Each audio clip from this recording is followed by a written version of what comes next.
this third week of fall camp? It's been up and down, to be honest with you. A lot of those guys have done a really good job. You know, obviously Drew is the leader in that room, and he's done a good job. And some of those other guys have been pushing him as well. But you got a guy like Jeremiah Charles doing a good job, Victor Evans doing a good job, Danny Odom's coming along, and even Amari Sanders and Larry have both grown quite a bit as well since the spring. Is it foreseeable that maybe you could play multiple guys in that spot in a game when you guys get to the Ohio game? To be totally honest with you, yes. And if we play the game today, I really don't know which guy will go out there first. But I do feel like we have a group of guys where multiple guys can go out and compete and play to the standard that we want them to play.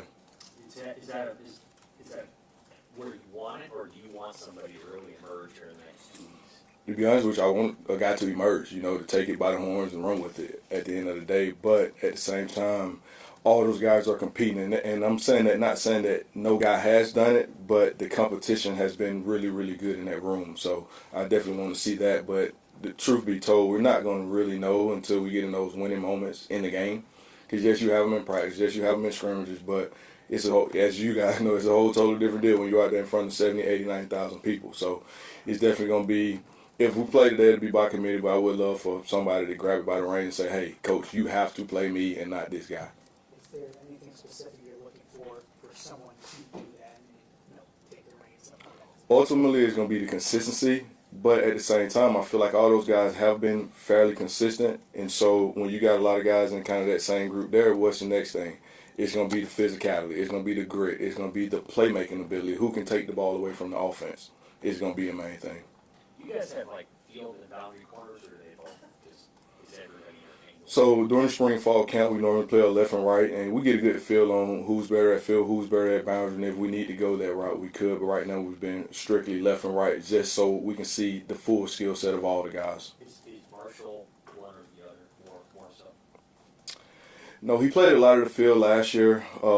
He actually likes playing to the right side, so I like putting him on the left side just to get him out of his comfort zone or whatnot, because you never know where you're going to have to play. But right now, we play the game, it'll be left and right. How has Dwayne McDougal kind of adapted with his knowledge of the system with Rob Warch?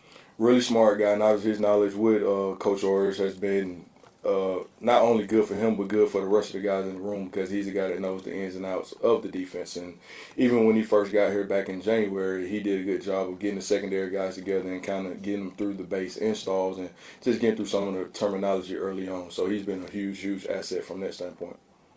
What have Amari and Larry done to include themselves in the group with Jeremiah, Victor, Danny, and how realistic is those two guys pushing those guys?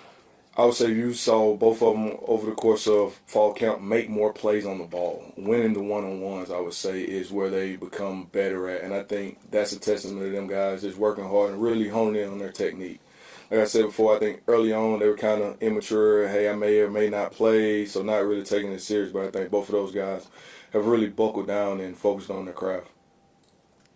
Anything surprise you about Victor Evans? Like maybe you had a base idea when you got him here what he was like, but since you have him in person, anything kind of jumped out?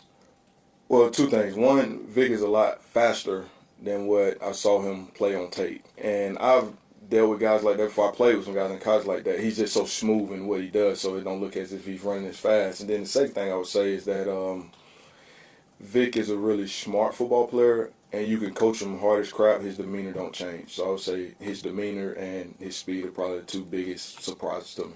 What have you seen out of Danny, taking the spring lessons and sort of what you're trying to do in the summer, where he's at now, how he's processing it? He's playing a lot faster because he can process a lot faster. In the spring, he was still kind of trying to figure out exactly what his assignment was. Where do I line up? Am I press? Am I off? Am I inside, outside? But he's gotten a lot more comfortable there, and so now you've seen him being able to play a lot faster and make plays on the ball as well.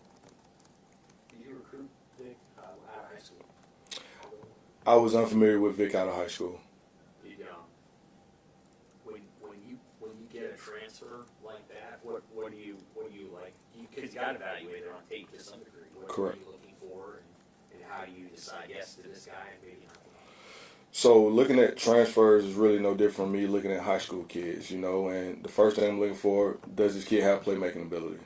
The second thing is his skill set. Can he run? Can he change direction? How fluent are his hips? And then the third thing would be, is he physical?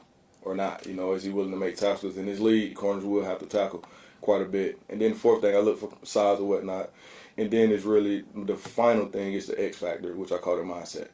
And with that, you can be lacking in one of the other areas, but if you got that X factor, then you can overcome a lot of those things. And you learn that from just talking to guys around the kid, because obviously in the portal you're not around them as much as you are high school kids to really find those things out. But just talking to some of the coaches that I knew down there and some of the people in the Miami area that I really trust, and he checked all the boxes. Part of Jeremiah's story is that he got a start a couple of years ago against UCLA. It didn't go so well, and then he hasn't played. He hasn't started since then.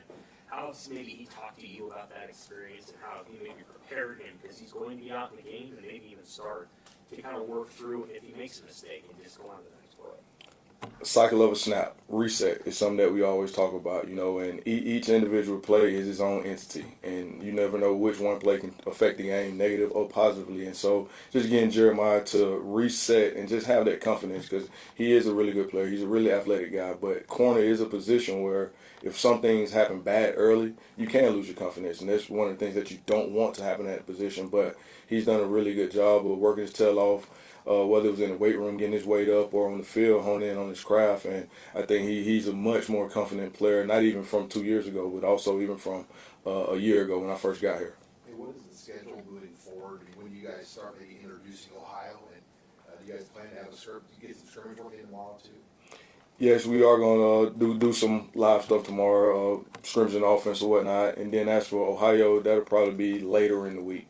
You know, some teams go 14 days out. We're not going to go that early, but most teams are in that 10-day range, you know, around the country. So I feel we'll be in that same range. How do you feel about your guys last Saturday in the scrimmage?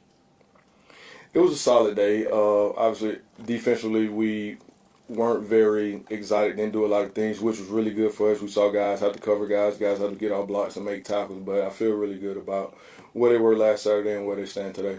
As a coordinator at this level, you've done this before. What do you think broadly of Coach Orch's defense and how he teaches it?